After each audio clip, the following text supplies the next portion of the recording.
champ se situe à peu près à 15 km de Sali. Donc c'est pas trop loin. Et ça me permet d'être sur place assez vite. Même des fois j'y vais en moto. Nous sommes dans mon champ. On est sur 8 hectares. Quand on a commencé ici, c'était le désert. Il a fallu reboiser pour pouvoir éviter les vents. Donc c'est pour ça qu'on a planté ici beaucoup de manguiers. On aurait pu planter autre chose, mais comme j'aime bien les mangues, donc j'en ai profité pour mettre des mangues. Et après, on a une partie agrumes qui se trouve de l'autre côté là-bas, et une partie élevage qui se fera de l'autre côté.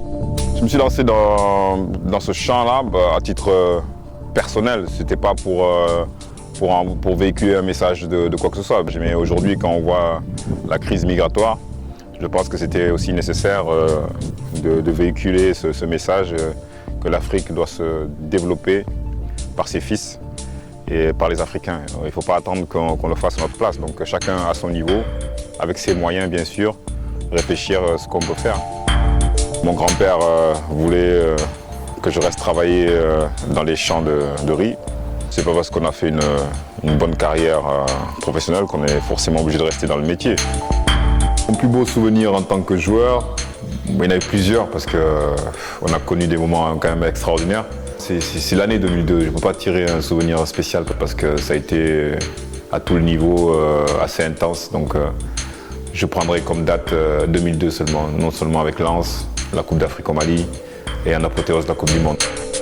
À la fin de ma carrière, j'ai été team manager, coordinateur de l'équipe nationale du Sénégal pendant 3 ans. J'ai apporté ce que j'avais à apporter, j'ai démissionné et je suis passé à autre chose. Une de mes passions, c'est l'agriculture, sans grande prétention bien sûr, mais je pense que c'est un besoin pour moi. Je pense que c'était un équilibre aussi parce que après avoir été dans ce haut niveau, trouver quelque chose qui vous passionne, c'est ça le plus dur. Et aujourd'hui, je pense que j'ai trouvé un équilibre dans l'agriculture. L'agriculture pour Ferdinand Coly, c'est la vie parce que sans agriculture, on ne vit pas et on ne mange pas.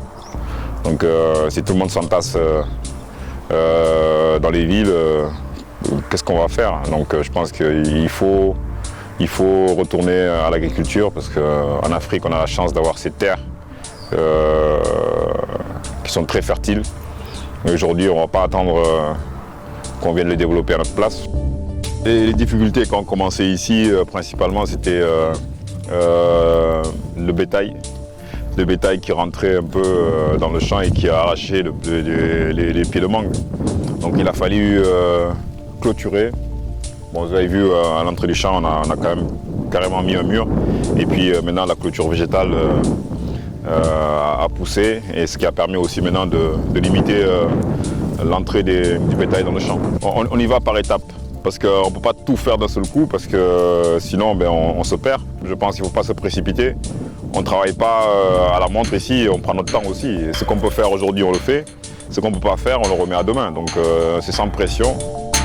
Ça, c'est une réussite déjà d'avoir reboisé cet endroit. Et puis après, petit à petit, ajouter des ingrédients, notamment après à long terme, ce sera l'élevage et la production de mangue d'ici 2 ans, 3 ans. La passion qui a fait qu'on a enduré ces conditions extrêmement difficiles pour arriver à un petit résultat, mais qu'on va quand même améliorer. Ce que j'aime dans l'agriculture, ou dans ce milieu-là, c'est que ce que vous faites, vous le voyez. Si vous restez à l'ombre du cocotier ou du manguier à attendre, il ne se passera rien. Aujourd'hui, ce que vous donnez à la terre, je pense que la terre vous le rend. Et c'est ça que j'aime, c'est concret, quoi.